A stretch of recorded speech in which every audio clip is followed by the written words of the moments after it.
For the entire week of the remodel, Dumpsters.com was extremely helpful, providing the compound with a 30-yard roll-off container, storing all the debris, garbage, and waste. Hey Michael, thank you guys so much at Dumpsters.com for helping us out on this makeover. It's been a huge help.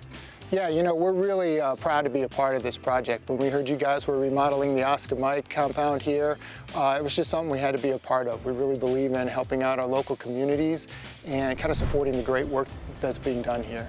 Well, you've certainly achieved that goal. You know, these guys are ecstatic.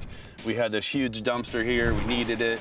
You know, we had all the big debris from the demo, yeah. And then Jennifer had all the furniture and unpacking the boxes. So, you know, we needed the big one. But you guys have a variety of sizes, right? That's right, we do. So when you're taking on a big project like this, a big construction, you know, professional remodel project, we've got large containers and we can handle swapping those out, multiple containers.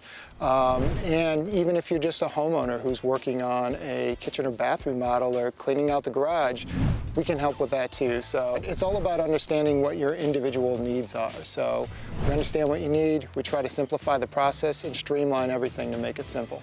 Well, you guys certainly did that. Again, I can't thank you guys enough. I would have loved to have it hang out a little bit longer, yeah. But we got to get the parking lot clear, and it's going to be very exciting. Yeah, that's what we're all about, getting things cleaned up and clearing the way for what's next. So that's what we're here for. I appreciate it. All right, thank you. Thank you.